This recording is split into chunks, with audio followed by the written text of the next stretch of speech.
नमस्कार, news room live देख रहे हैं आप और मैं हूं आपके साथ शिपवन शर्मा और मेरे साथ है मेरी सहयोगी रूपाली शर्मा। तो चलिए बिना किसी देरी के शुरुआत करेंगे इस खास प्रोग्राम की, लेकिन सबसे पहले नजर डालेंगे कुछ बड़ी खबरों पर। तो सबसे पहले शुरुआत की जाएगी ईरान और इजराइल के इस मसले को लेकर, इस जंग को लेकर, जहां पर कि ईरान ने भी अब इजराइल पर रिटेलिएटरी अटैक जो है वो किया है। इसके बाद बात करेंगे इजराइल को लेकर, जहां पर आपको बता दें इस जंग के बीच अलग अलग देश जो है वो समर्थन करते हुए नजर आ रहे हैं। तो इजराइल को भी फ्रांस का समर्थन इसमें मिला है, इस हवाले से भी जानकारी आपको देंगे।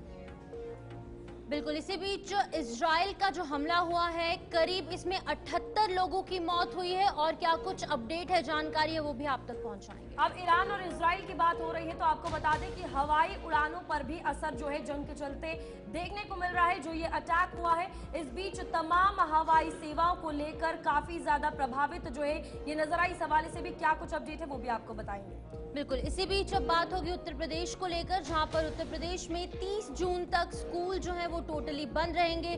बच्चों की पढ़ाई जो है वो प्रभावित ना हो, इसीलिए बच्चों को घर पर पढ़ने के लिए हिदायत दी गई है। तो चलिए शुरुआत करेंगे इस वक्त की बड़ी खबर के साथ, जहां पर आपको बता दें कि ईरान और इजराइल के बीच जंग जारी है और ईरान ने पलटवार जो है इजराइल पर किया है। जहां पर आपको बता दें तस्वीरें भी देर रात सामने आई और इजराइल के हमले के बाद ये बड़ा पलटवार ईरान की तरफ से, जहां पर साफ तौर पर धमकी जो है वो ईरान ने दी थी और ये कहा था कि इसका बदला जरूर लिया जाएगा।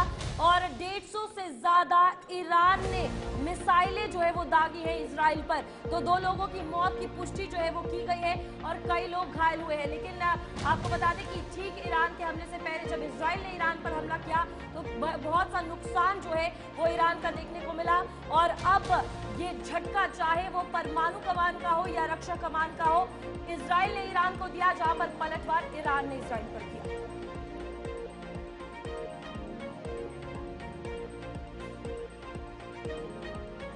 तो बिल्कुल ये तस्वीरें आप देख रहे हैं, जहां पर अलग अलग जगहों से तस्वीरें सामने आई। ईरान की तरफ से जो जवाबी कार्रवाई है वो इजराइल पर की गई, क्योंकि कल सुबह हमने देखा किस तरीके से इजराइल द्वारा हमला किया गया ईरान पर और कई बड़े शहरों के साथ साथ जो सिविलियंस हैं ईरान के वो भी प्रभावित हुए, कई लोगों की मौत हुई। लेकिन कल देर रात जो है ईरान की तरफ से भी जवाबी कार्रवाई की गई और रिटेलिएटरी अटैक के अंदर इजराइल को भी अब बड़ा नुकसान हुआ है। ईरान और इजराइल के बीच शनिवार को तनाव बढ़ गया जब दोनों ओर से ताबड़तोड़ मिसाइल हमले जो है वो किए गए। कल रात जो है वो काफी ज्यादा क्रूशियल बताई जा रही थी। 24 घंटे अत्यंत क्रूशियल, बहुत ज्यादा महत्वपूर्ण इसलिए थे क्योंकि एक के बाद एक हमले जो है वो होते नजर आए। और कल रात को अगर हम देखें तो कल रात की ही तस्वीरें सामने आ रही हैं।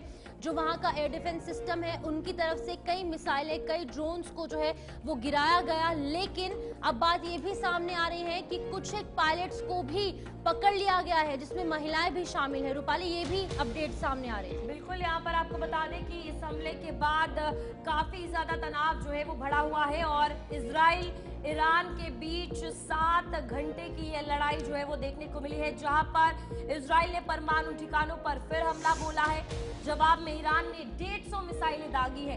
तो यहाँ पर इजराइल ने, आपको बता दें कि देर रात जब ईरान पर हमला किया तो अगले दिन ठीक ईरान की तरफ से ये जवाब आया कि इसका पलटवार किया जाएगा। ईरान का ये पलटवार है जिसमें इजराइल को ईरान ने जवाब दिया है।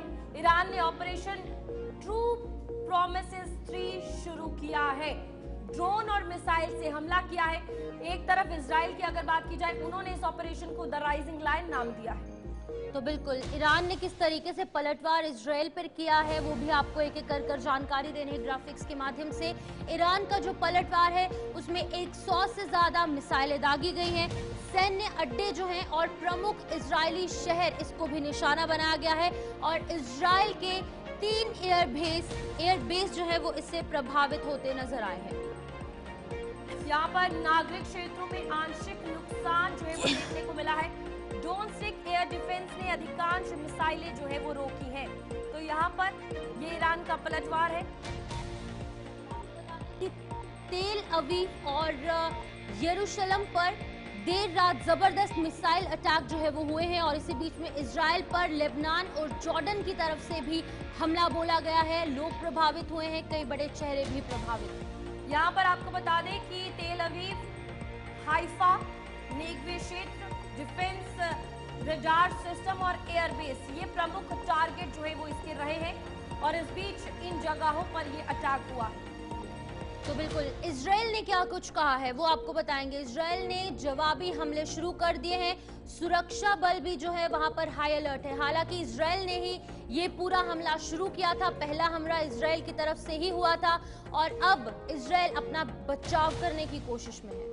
यहाँ पर आपको बता दें कि अंतर्राष्ट्रीय प्रतिक्रिया क्या कुछ इस पे सामने आई है, जहां पर अमेरिका ने संयम बरतने की अपील जो है वो दोनों से की है। इस बीच संयुक्त राष्ट्र ने तत्काल बैठक बुलाई है। खाड़ी देशों में चिंता देखने को मिल रही है। ओवरऑल मिडिल ईस्ट में काफी टेंशन जो है वो बढ़ चुकी है। तो बिल्कुल ये तस्वीरें आपको दिखा रहे हैं इजराइल से और ईरान से।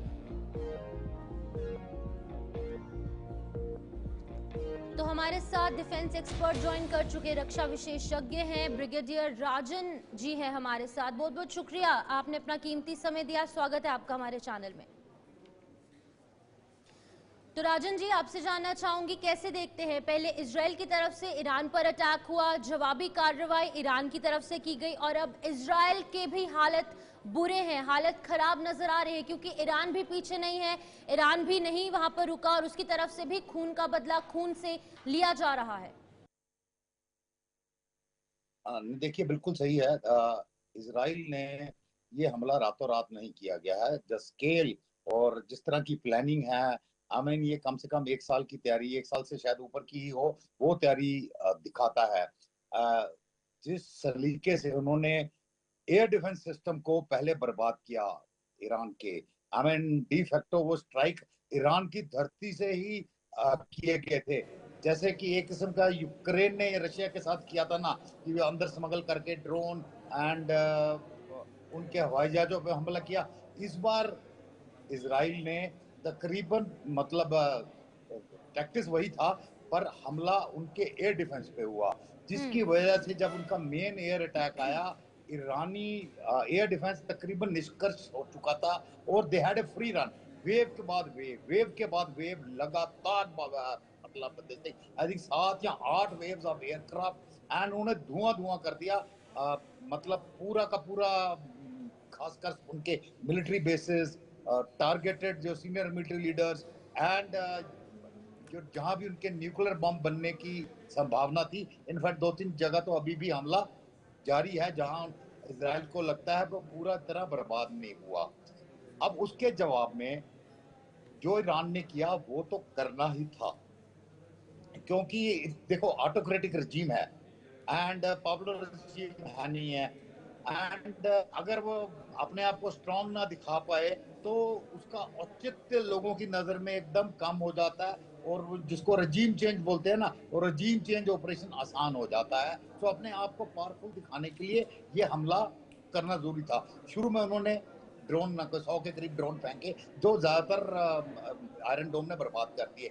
उसके बाद इन्होंने मिसाइल, मतलब कंसंट्रेटेड मिसाइल अटैक किए जो 150 से ऊपर थे। साथ में मतलब हिजबुल्लाह वगैरह ने भी लेबनान और जॉर्डन वगैरह की तरफ से भी कुछ मिसाइल डालेंगे, जिससे नुकसान हुआ है, इजराइल का नुकसान हुआ है। पर अगर आप अनुपात देखें कि जो इजराइल का नुकसान हुआ है और जो इजराइल ने नुकसान किया है, उसकी कोई तुलना ही नहीं है, उसकी कोई तुलना नहीं है। ईरान को इन्होंने बिल्कुल सैन्य क्षमता और मतलब खत्म के द्वार पे लाके खड़ा कर दिया और बदले में उन्होंने 1-2-4 नागरिक खोए हैं एंड किसी मोटे सैनिक जो क्षमता है इजराइल की उस पे फर्क नहीं डाल पाया। सर यहाँ पर सवाल एक है कि जब इजराइल ने शुरुआती हमला किया, डायरेक्ट अटैक किया गया परमाणु कमान पर, रक्षा कमान पर, उसके बाद लेकिन ईरान ने जब पलटवार किया है, इसमें 150 मिसाइलें दागी है, तो सैन्य क्षमता कहीं ना कहीं ईरान की भी देखने को मिल रही है।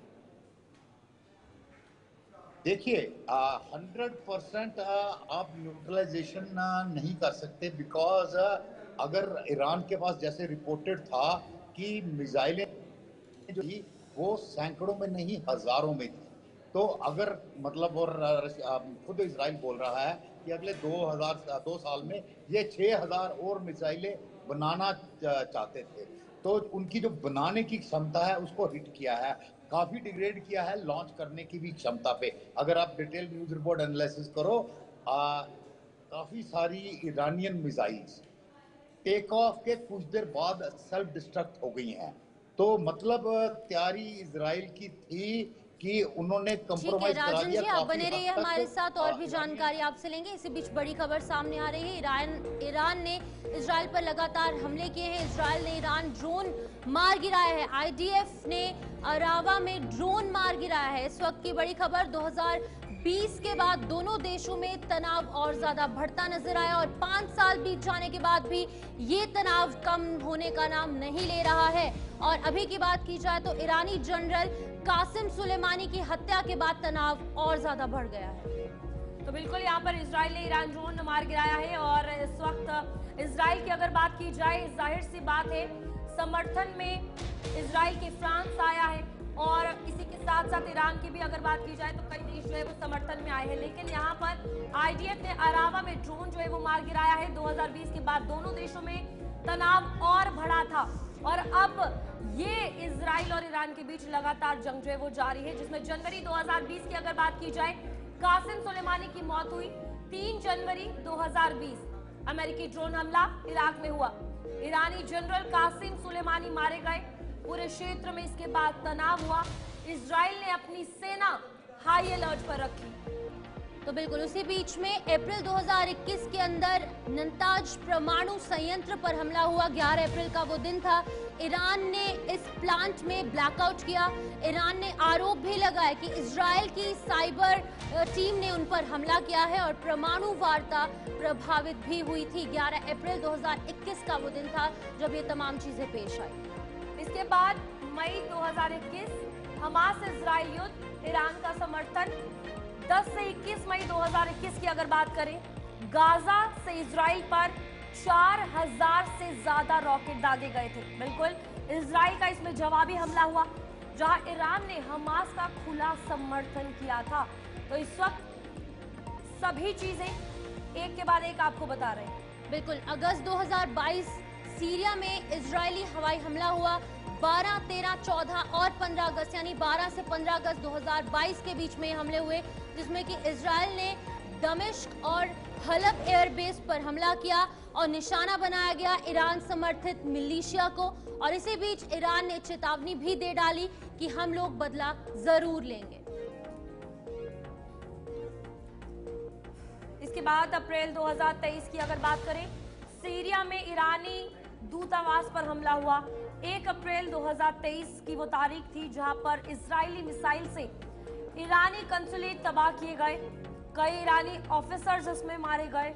ईरान ने कड़ा बदला लेने की इसके बाद इसमें बात भी कही थी। तो बिल्कुल इसी बीच में 13 और 14 अप्रैल 2024 यानी पिछले साल ईरान का इजराइल पर ड्रोन मिसाइल हमला हुआ था, जिसमें कि क्या कुछ हुआ था वो आपको बताएंगे। 300 से ज्यादा ड्रोन्स और मिसाइलों से ये हमला हुआ। इजराइल, अमेरिका, फ्रांस और ब्रिटेन ने इंटरसेप्ट भी किया था और इसी बीच में अधिकतर मिसाइलें मार गिराई गई थी। लेकिन वैश्विक तनाव इस टाइम चरम पर था। इसके बाद जून 2025 की अगर बात करें, गुप्त ऑपरेशन और साइबर हमले की बात हुई थी, जहां पर जून 2025 में जो अभी वक्त चल रहा है, यहाँ पर ईरान और इजराइल दोनों में साइबर हमला हुआ और सैन्य साइट्स टारगेट की गई है। आपसी युद्ध जैसे हालात बन चुके हैं और मध्य पूर्व यानी मिडिल ईस्ट में एक बार फिर से संकट जो है वो लहराता हुआ नजर आ रहा है। तो इस वक्त ईरान और इजराइल के बीच ये संकट, मिडिल ईस्ट में ये संकट जो है वो मंडराता हुआ नजर आ रहा है, जहां पर आप देखिए कि क्या सिचुएशन है। तमाम ये वो मिसाइलों की तस्वीरें हैं, ड्रोन्स दागे जा रहे हैं एक एक करके और परमाणु कमान और रक्षा कमान पर हमला इजराइल का हुआ, पलटवार ईरान की तरफ से किया गया। हमारे साथ रक्षा विशेषज्ञ राजन सर जुड़े हुए हैं। सर, जिस तरीके से ये पूरा ओवरऑल सिनेरियो देखने को मिल रहा है, मिडिल ईस्ट में अब टेंशन बढ़ती हुई नजर आ रही है, लेकिन एक तरफ अगर बात की जाए इजराइल को भी समर्थन है, ईरान को भी देशों का समर्थन आ रहा है। इसको कैसे देखते हैं कि आगे ये चीज कैसे जा सकती है? पहले हम थोड़ा पीछे चलते हैं। आपने थोड़ी सी हिस्ट्री बताई, इस हिस्ट्री को थोड़ा और पीछे ले जाए। अगर मतलब इजराइल को रिकॉग्नाइज करने में और इसके सपोर्टर में सबसे बड़ा नाम ईरान था, जी। और ईरान सबसे बड़ा सपोर्टर इजराइल का रहा है कब तक, 1979 तक, जब तक शाह ईरान मतलब अपने पद से उतारे गए और इस्लामिक रेवोल्यूशन ईरान में आई, तब सिचुएशन पूरी उल्टी हो गई। ईरान ना मतलब एक किस्म का कट्टर दुश्मन बन गया इजराइल का, मतलब पक्के दोस्त से कट्टर दुश्मनी की ये कहानी पूरी थोड़ा मतलब इस्लामिक रेवोल्यूशन की बेसिकली वजह से हुआ है, तो अल्लाह वगैरह आए सारे और तो तब से कहानी शुरू हुई। फिर उन्होंने इस्लामिक रिपब्लिकन गार्ड बनाई जिसका बेसिकली काम ही ऐसे काम करना था। फिर उन्होंने ये 3H हिजबुल्ला, हूथी और हमास, ये 3H खड़े किए। कब किस कंडीशन में उनके साथ क्या हुआ, तो एक लंबी हिस्ट्री है पिछले मतलब अगर देखो तो 40-45 साल की दुश्मनी की, और उससे पहले इतनी ही लंबी दोस्ती की ना। अभी सिचुएशन ये है कि ईरान के पास ज्यादा हथियार या चाइना के हैं या रशिया के। जैसा अब मैं बार बार सिमिली ला रहा हूँ, लाऊंगा इंडिया पाकिस्तान की जो 4 दिन की लड़ाई हुई वर्सेस इनकी भी तकरीबन इतने ही दिन चलेगी, आप देख लेना, और ये नया ट्रेंड बन जाएगा दुनिया में। नाउ इनका एयर डिफेंस काम नहीं कर पाया, और ये दूसरी बार हुआ। पहली बार पाकिस्तान में हुआ कि जब चाइना का बेसिकली एयर डिफेंस बिल्कुल काम नहीं कर पाया। यहाँ पे चाइना का भी है और थोड़ा सा रशिया का है, ज्यादातर इनके पास भी हथियार चाइना के हैं। तो इन सब जंगों में नुकसान किसका हो रहा है? अब इसको दूसरे तरीके से समझिए, चाइना का, उसकी जो इंडस्ट्री है खासकर एयर डिफेंस वगैरह इंडस्ट्री ऑलरेडी उसके शेष कर रहे हैं। अब इस युद्ध के बाद वो बोलेंगे भैया एक जगह नहीं चला तो दूसरी जगह तो कम से कम जो ग्राहक है वो देखता ना, कहीं चल जाता, कहता वहां अभी नहीं चला, तो ये है ही बेकार चीज है। तो लोगों को कंफर्म हो जाएगा इंडस्ट्री और गिरेगी।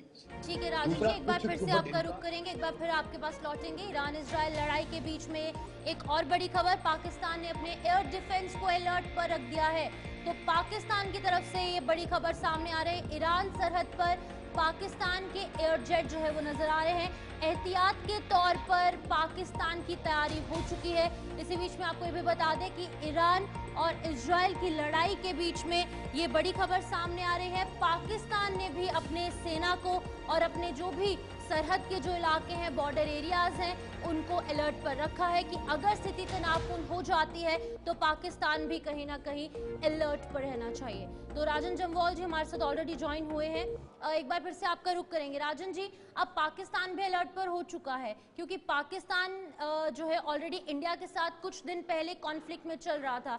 तैयारी शायद से ऑलरेडी पूरी होगी, लेकिन अब इजराइल और ईरान की इस कॉन्फ्लिक्ट को लेकर, इस वॉर सिचुएशन को लेकर पाकिस्तान अलर्ट पर क्यों है, क्या कुछ लगता है आपको? मतलब आपने बोला ना कि उन्होंने अपने एयर डिफेंस को अलर्ट पे कर दिया है, मैं उसमें थोड़ा सा संशोधन करूंगा। अपने बचे खुचे एयर डिफेंस को थोड़ा अलर्ट पे कर दिया है, जो पाकिस्तान का बचा है, बिकॉज मेजोरिटी को तो वो रिपेयर ही करा रहे हैं अभी, और रिपेयर होने में थोड़ा सा वक्त लगेगा। जहां तक उनके ईरान के साथ संबंध है, देखिए अभी कुछ देर पहले ही पाकिस्तान और ईरान के बीच में मिसाइल एक्सचेंज भी हुए थे। ठीक है, बलूचिस्तान को लेके थोड़ा सा उनके बीच में भी है, क्योंकि बलूचिस्तान का कुछ हिस्सा ईरान में भी है, और ईरान हमेशा से इल्जाम पाकिस्तान पे लगा रहा है कि वो इनको सपोर्ट करता है। मतलब ईरान के खिलाफ भी कुछ बलूची ग्रुप जो एक्टिव है मतलब ईस्टर्न बलूचिस्तान में, जो कि ईरान की सीमा के अंदर है। तो तनाव पाकिस्तान और ईरान के बीच में एक चल रहा है। इजराइल के साथ पाकिस्तान का तो हमेशा से ही मतलब वो रहा है कि वो ओपनली हमास के सपोर्ट में है, और इजराइल को काफी शक है कि हमास ने जो अंडरग्राउंड टनल्स वगैरह बनाई थी उसमें टेक्नोलॉजिकल असिस्टेंस पाकिस्तानी इंजीनियर्स ने कर रही थी, बिकॉज पाकिस्तान के अंदर टनल टेक्नोलॉजी एक बहुत बड़ा सब्जेक्ट है। तो इजराइल को काफी देर से ये दिमाग में था। अभी पाकिस्तान को लगता है कि ईरान को जिस प्रकार ये तबाह कर रहा है और बिल्कुल बॉर्डर पे है, तो कहीं इन लोगों का दिमाग बदला इजराइल का, तो बोलेंगे कि जो बचा खुचा मतलब भारतीय सेना ने छोड़ा है पाकिस्तान में, उसको हम खत्म करके आते हैं, इस इलाके को एक बार पूरी तरह से साफ मतलब हो जाए, ताकि अगले 8-10 साल, ज्यादा नहीं 8-10 साल सबको आराम रहे। एंड मतलब देखिए इनकी ना दिमाग थोड़ा सा ऐसे ही माइंडसेट से चलता है, जिसको वर्स्ट केस सिनेरियो बोलते हैं कि भैया पता नहीं ईरान में चल ही रहा है, या ईरानियन एयरफोर्स के ही कुछ प्लेन जो वहां पे लैंड नहीं हो सकते, हमारे पास आ जाए, हमको अपने यहाँ लैंड कराने पड़े, बिकॉज उनके एयरबेस वगैरह जैसे समाप्त हो गए, तो हमारे यहाँ लैंड थे। और ये बहाना लेकर भी इजराइल फिर हमारे ऊपर आ सकता है। बड़े सारे सिनेरियो प्ले आउट हो सकते हैं जिसमें पाकिस्तान विलिंगली या अनविलिंगली इस ऑपरेशन के अंदर इन्वॉल्व हो जाए। तो ऐसी सिचुएशन में वो मतलब बेसिकली अपना थोड़ा एयर डिफेंस करना चाहते हैं कि कल को ऐसी सिचुएशन आ गई तो किसी किस्म का डिफेंस हमारा भी खड़ा रहे। हालांकि अगर इजराइल प्लान करता है करके तो इस टाइप नहीं करे, वो खाली अकेले। तो बिल्कुल यहाँ पर इजराइल को फ्रांस का समर्थन जो है वो मिल रहा है और ब्रिटेन अमेरिका के बाद अब फ्रांस का समर्थन मिला है।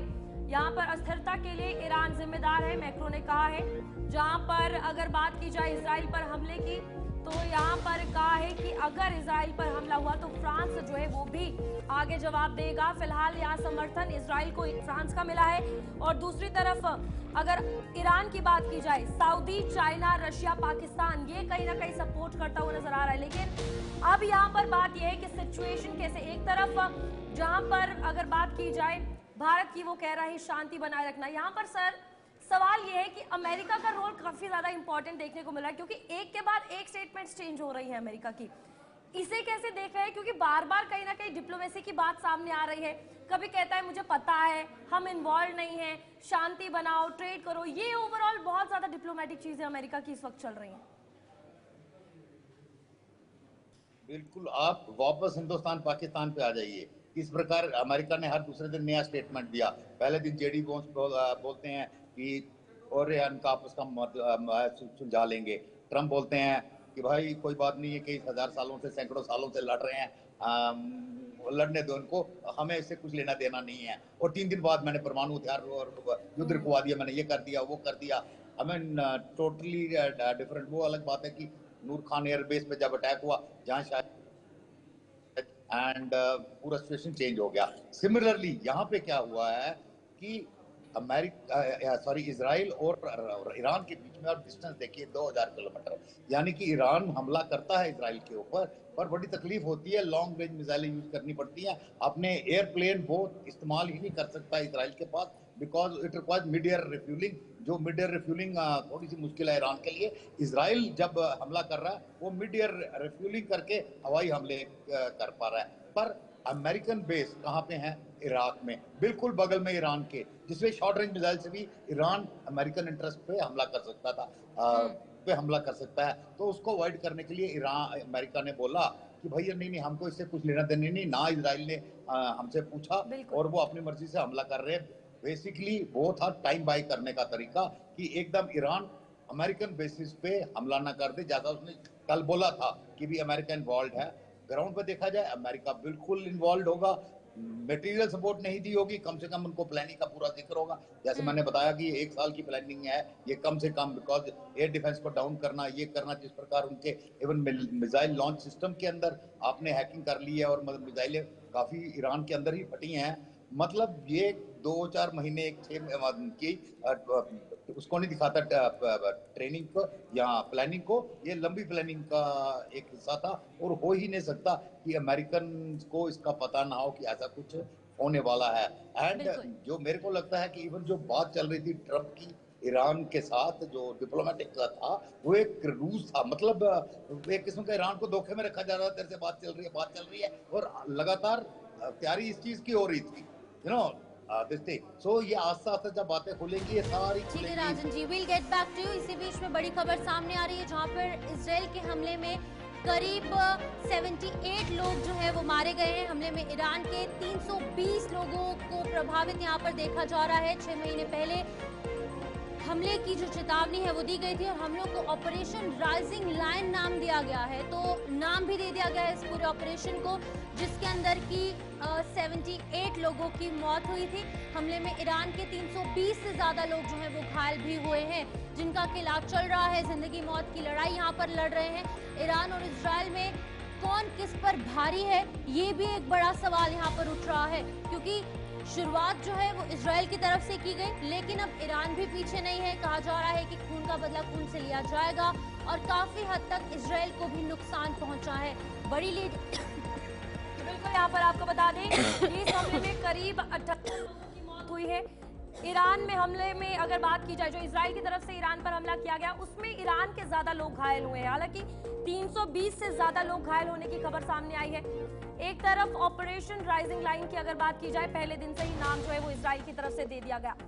ये क्या कुछ ईरान के समर्थन में कौन कौन से देश है, किस तरीके से कूटनीति जो है वो तैयार की जा रही है, समर्थन का किस तरीके से जो प्रकार है, किस तरीके से समर्थन रूस करता हुआ नजर आ रहा है, ये आपको बता दें। कूटनीतिक और कभी कभी सैन्य तकनीक का समर्थन जो है वो रूस कर रहा है। जहां पश्चिम के विरोध में अगर बात की जाए रशिया को लेकर, तो डायरेक्टली ईरान का सपोर्ट इस बीच देखने को मिल रहा है। इजराइल वर्सेस ईरान के बीच में चाइना की अगर बात की जाए तो ऊर्जा साझेदारी देखी जा रही है। अमेरिका विरोधी माइंडसेट कहीं ना कहीं और ध्रुव में एकजुटता देखने को मिल रही है। ईरान के समर्थन में कौन कौन है वो आपको एक बार बता रहे हैं।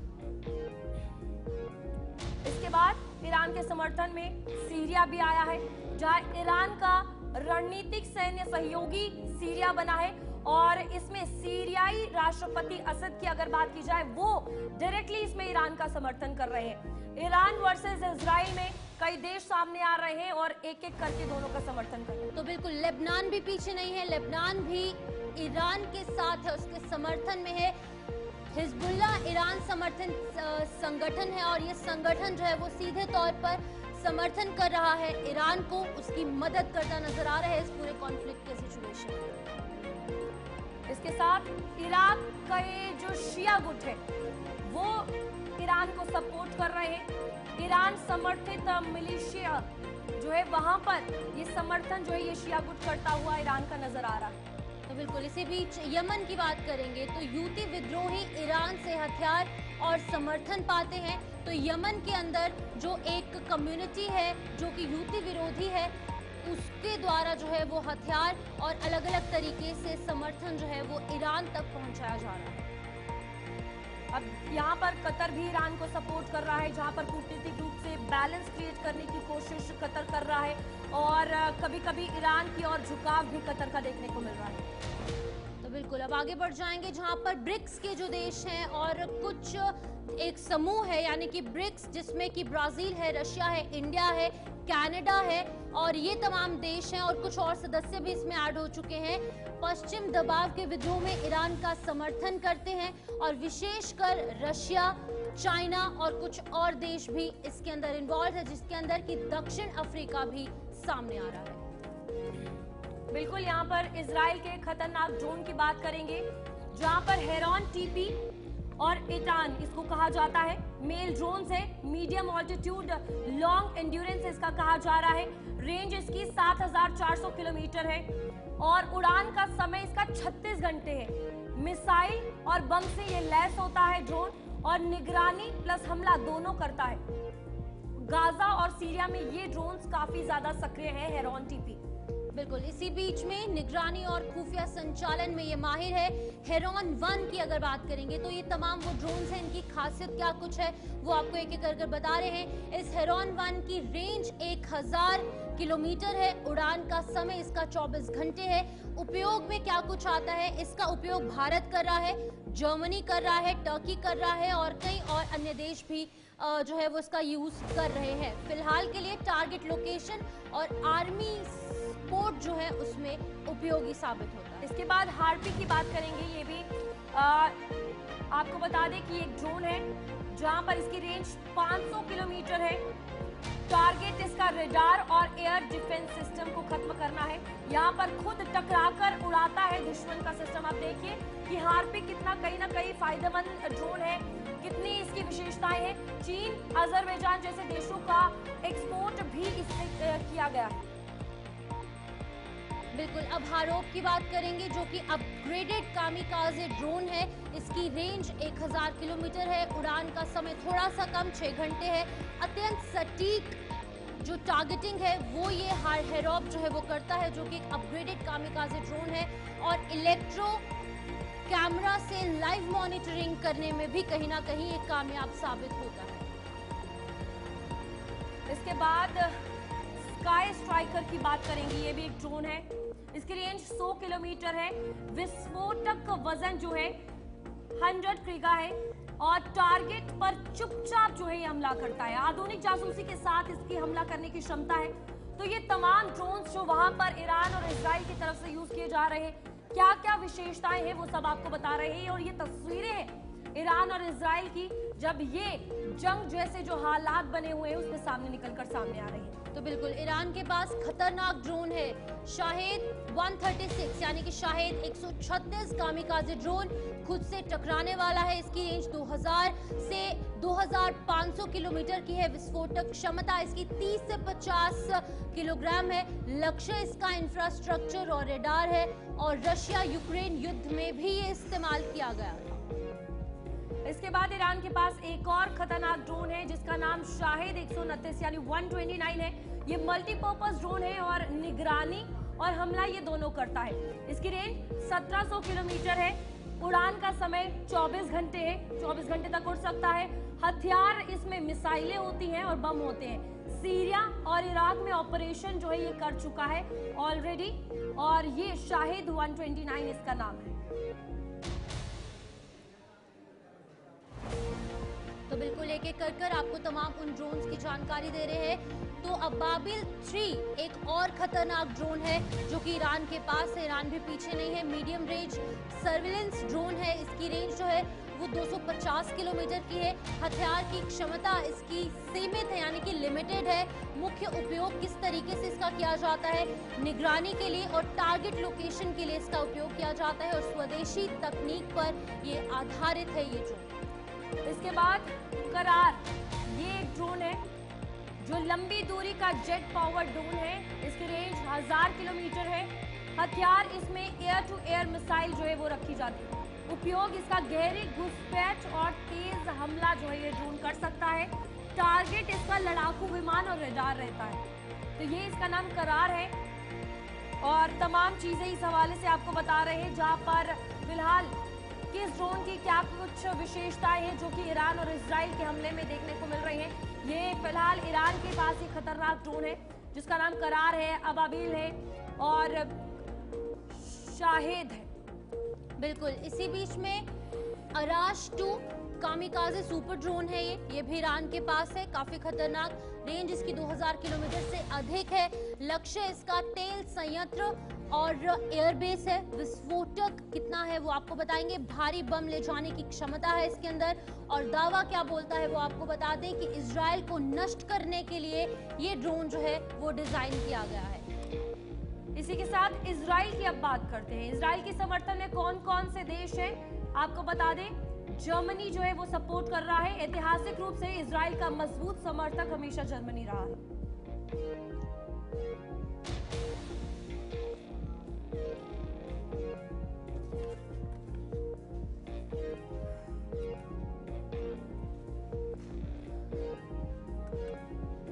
तो चलिए इसी बीच एक और बड़ी खबर सामने आ रही है जहां पर अहमदाबाद प्लेन हादसे की अब उच्च स्तरीय जांच होने वाली है।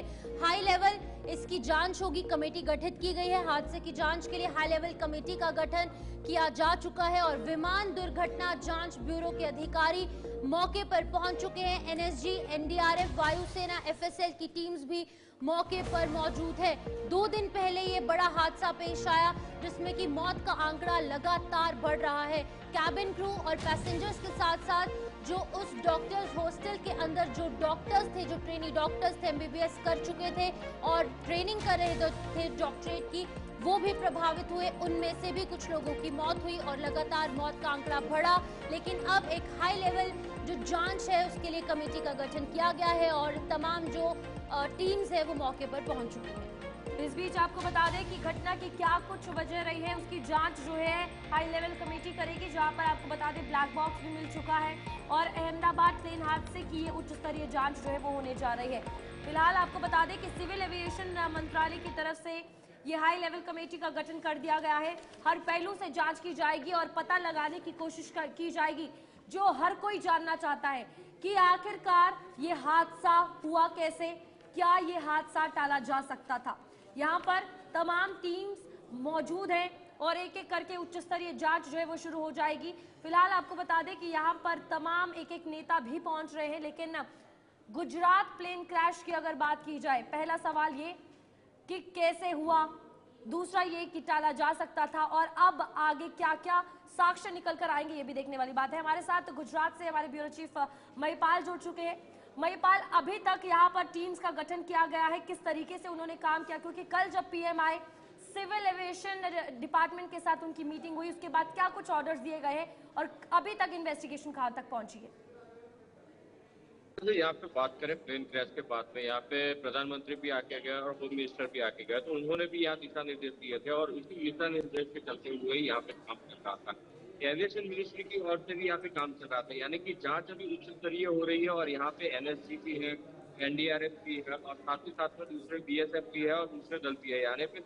और दूसरी अभी जांच की बात करें, एनआईए भी इसमें जुड़ी हुई है, ब्रिटिश की एक संस्था है वो भी जुड़ी हुई है और अमेरिकन यानी कहीं ना कहीं कुल मिला के 7 से ज्यादा टीमें यहाँ पे जो है जांच का ईवीआर और ब्लैक बॉक्स कल मिला है, उसकी जांच अब होगी कि वो किस तरीके से अभी यानी उसमें से कौन से डेटा निकलते हैं। हालांकि ये जांच लंबी होगी तब जाके पता चल पाएगा, लेकिन उसके अलावा भी ये सारी जो प्लेन क्रैश हुआ तो प्लेन क्रैश किस वजह से हुआ, ये सारी बातों की अभी पुष्टि लगाई जा रही है। साथ ही साथ में जिस तरीके से दिशा निर्देश मिले थे, तो सबसे पहले अहम ये था कि जो भी लोग इसमें बचे हुए हैं, क्योंकि यात्री तो सवार थे उनमें से एक ही यात्री बचा हुआ है, बाकी तो सब शव ही मिले हैं। और दूसरी बात यह है कि जहाँ पे प्लेन टकराया था वहाँ पर 40 से 50 रेजिडेंट डॉक्टर थे, तो उनकी भी कई डॉक्टर्स की मौत हो चुकी है और कई गंभीर रूप से घायल थे, तो उनको पहले इलाज देना वो भी जरूरी था। और जो भी यानी कि थोड़ा सा भी घायल हुआ है उनको भी इलाज की जरूरत थी, तो उनको पहले से ठीक करना। और सबसे दूसरी बात यह है कि जो भी लोग मरे हुए यानी कि उनकी शिनाख्त नहीं हो पा रही थी, तो उनके जो डीएनए लिए गए थे, सैंपल्स उनके परिजनों के लिए गए थे, उनका मैच करने का अभी सिलसिला जारी है। और जिन लोगों की बॉडी की जो पहचान हो रही है वैसे 20 बॉडी अभी तक दे चुके हैं अभी। लेकिन महिपाल, अब देखना ये होगा कि आखिरकार ये मौत का आंकड़ा कहां तक पहुंचता है, क्योंकि पहले जिस तरीके से कहा जा रहा था कि जो पैसेंजर्स हैं और जो कैबिन क्रू है उन्हीं की मौत हुई है, लेकिन अब ये लगातार आंकड़ा बढ़ रहा है। जैसे जैसे डीएनए टेस्टिंग का जो प्रोसीजर चल रहा है, जो प्रक्रिया चल रही है, जैसे जैसे कंप्लीट होगी तो ये मौत का आंकड़ा जाहिर तौर पर बढ़ेगा। अभी कहां तक पहुंची है डीएनए टेस्टिंग की प्रक्रिया और कैसे चल रहा है ये तमाम चीजें? डीएनए टेस्टिंग की प्रक्रिया की जो बात करें तो वो अभी तक फिलहाल ऐसा कह सकते हैं कि आधी प्रक्रिया पूरी हो जाएगी, क्योंकि 72 आवर्स में ये रिपोर्ट्स देने होते हैं। उसके बीच में जिस तरीके से दूसरी तरीके से अगर जिसकी शिनाख्त होती है तो उन लोगों के जो डेड बॉडीज है वो परिजनों को दिया गया है। साथ ही साथ में अब ये भी है कि जितने भी लोग यहाँ पे डॉक्टर, जैसे कि डॉक्टर रेजिडेंस डॉक्टर थे वो भी मरे हुए थे, तो उन लोगों की भी शिनाख्त हुई है, तो उन लोगों को परिवारजनों को दिया गया है। और जो मौत का जो आंकड़ा है तो धीरे धीरे बढ़ता नजर आता है, क्योंकि आज सुबह में 4 जो रेजिडेंट डॉक्टर थे उनकी वो मौत हो चुकी थी, 20 लोग यहाँ पे भर्ती थे, उसमें से 11 लोग गंभीर रूप से घायल थे, तो उनमें से 4 की मौत हो चुकी है। और साथ ही साथ में एक डेड बॉडी अभी भी जो प्लेन का जो मलबा था उसको हटाते हुए एक डेड बॉडी वहाँ उसमें से भी मिली है। हालांकि ये माना जा रहा है कि एयर होस्टेस की बॉडी हो चुकी है।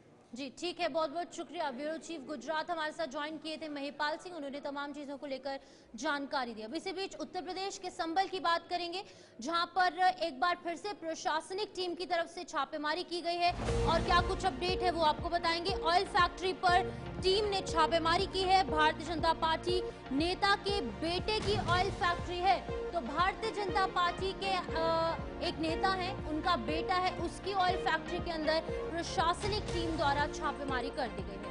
तो बिल्कुल यहाँ पर आपको बता दें कि फैक्ट्री के गेट पर पुलिस बल जो है वो तैनात कर दी गई है। ये प्रशासनिक टीम के द्वारा छापेमारी की गई, जहाँ पर ऑयल फैक्ट्री पर ये छापेमारी की पूरी जो कार्रवाई है वो हुई है। आपको बता दें संबल में ये बीजेपी नेता के बेटे की फैक्ट्री बताई जा रही है और अब इसके बाद अधिकारियों की टीम जो है वो मीडिया से बातचीत भी करती हुई नजर आई। लेकिन फिलहाल यहाँ पर आपको बता दें कि केला देवी थाना क्षेत्र के गांव सौधन में ये फैक्ट्री जो है वो लगी हुई है और इस बीच ये प्रशासनिक कार्रवाई जहां पर भारी पुलिस बल को तैनात कर दिया गया है और टीम ने ये छापेमारी की है। छापेमारी के बाद क्या कुछ निकलेगा फिलहाल इस हवाले से भी आपको बताएंगे। लेकिन बड़ी बात यह है कि आप देखिए बीजेपी नेता राजेश सिंगल के बेटे की यह ऑयल फैक्ट्री है और आज इस पर प्रशासनिक तौर पर कार्रवाई की गई है। तो बिल्कुल हमारे साथ हमारे संवाददाता विजेंद्र सिंह ज्वाइन कर चुके हैं। संभल से लगातार अपडेट करते हैं जो भी खबर वहां से सामने आती है। तो एक बार फिर से विजेंद्र, आप अपडेट कीजिएगा। संभल में प्रशासनिक टीम की छापेमारी हुई है और भारतीय जनता पार्टी के नेता का नाम सामने आया है। उनके बेटे की ऑयल फैक्ट्री है, उस पर छापेमारी की गई है। क्या ये पूरा मामला समझाइएगा। देखिए, बिल्कुल मैं आपको बता दूं, अगर सिंगल पर कार्रवाई की बात करें तो पिछले महीने से लगातार ये सिंगल परिवार है वो लगातार संज्ञा में कसता जा रहा है और कई मुकदमे दर्ज हुए। मैं आपको बता दूं राज्य शिक्षक के जिसमें प्रशासन ने छापेमारी की और वहां पर चोरियों की गाड़ी पकड़ी गई। चोरी के मुकदमा उनके भाई पर दर्ज हुआ और राजेश सिंगल पर भी जमीन हथियाने एवं लोगों को धमकाने, मारपीट करने और सरकारी असला से प्रदर्शन करने का मुकदमा उन पर दर्ज हुआ। और अब आपको बता दें कि ये थाना कैला देवी क्षेत्र के सौंदर गांव में इनका बेटे जयेश सिंगल की ये तेल की फैक्ट्री है। सरसों का तेल यहाँ पर बनाया जाता है। तो यहाँ पर मैं आपको बता दूं, इससे पहले भी छापेमारी हुई थी 3 जून को और खाद्य सुरक्षा विभाग ने इनका सैंपल लिया था, लेकिन खाद्य सुरक्षा अधिकारी ने बताया कि वो 1 महीने के बाद ही सैंपल आता है, जांच रिपोर्ट आएगी कि वो सही है गुणवत्ता या नहीं। लेकिन आज आपको बता दूं, जिस तरह से प्रशासन ने अचानक छापेमारी की है, हालांकि प्रशासन जो है मीडिया से दूरी बनाए रहा, लेकिन छापेमारी की गई है और सैंपल भरा गया है। मैं आपको बता दूं, तेल का टैंकर भरा जा रहा था, उसमें से सैंपल लिया गया है। अब सैंपल जांच के लिए फिर भेजा जाएगा। हालांकि जो जयेश सिंगल है, राजेश सिंगल के बेटे, वो क्षेत्रीय उपाध्यक्ष हैं और तत्कालीन जिलाध्यक्ष भाजपा के संबल से रहे हैं। उनके बेटे ने कहा है कि हमें मानसिक रूप से प्रताड़ित करने के लिए बार बार सैंपल लिया जा रहा है, पहले गुणवत्ता ठीक थी। हालांकि मैं आपको बता दूं, जो मुख्य खाद्य सुरक्षा अधिकारी है राहुल सिंह, उन्होंने बताया कि दोबारा सैंपल लिया गया है, शिकायत आ रही है और शिकायत के बाद सैंपल लिया जा रहा है और ये जांच के लिए भेजा जाएगा, फिर अग्रिम कार्रवाई की जाएगी। जी विजेंद्र, यहाँ पर कहा जा रहा है पुलिस की तरफ से भी स्टेटमेंट सामने आई है, क्या कुछ पुलिस अधिकारियों के द्वारा कहा गया है और किन किन जगहों पर ये छापेमारी हो सकती है? देखिए, मैं आपको बता दूं, इनकी कई और देखिए, जैसे इसके स्क्रैप की फैक्ट्री थी। राजेश सिंगल एक बड़ा नाम है जनपद संबल के लिए। मैं आपको बता दूं, राजेश सिंगल तत्कालीन जिलाध्यक्ष यहाँ से रहे और काफी इनका जो है एक बहुत बड़ा कह सकते हैं बहुत बड़ी पहुंच जो है भाजपा सरकार में रही है। लेकिन कहीं ना कहीं जिस तरह से विपक्ष आरोप लगाता है सरकार पर, यहाँ उत्तर प्रदेश के तमाम जो राजनीतिक दल है वो आरोप लगाते हैं, लेकिन संबल में देखने को मिल रहा है कि जहाँ एक तरफ समाजवादी के पार्टी के सांसद जियाउर रहमान बर्ग पर कार्रवाई हो रही है, तो वहीं दूसरी तो और उनकी पार्टी के जो मतलब क्षेत्रीय उपाध्यक्ष हैं उन पर भी कार्रवाई लगातार हो रही है। तो जो ठीक है विजेंद्र, बहुत बहुत धन्यवाद इस हवाले से जानकारी देने के लिए। तो फिलहाल ये बड़ी छापेमारी हुई है, आगे क्या कुछ निकलेगा ये भी देखने वाली बात है। फिलहाल भारतीय जनता पार्टी के नेता का बेटा है, लेकिन कार्रवाई पूरी है और बख्शा किसी को नहीं जाएगा। आगे मौसम के हवाले से बात करेंगे, क्योंकि मौसम के मिजाज कब बदलेंगे ये हर कोई जानना चाहता है। उत्तर प्रदेश में 30 जून तक स्कूल जो है वो बंद कर दिए गए हैं। कक्षा 8 तक के स्कूल 30 जून तक बंद रहेंगे, क्योंकि गर्मी का प्रकोप लगातार जारी है। भीषण गर्मी के चलते ये फैसला जो है वो लिया गया है।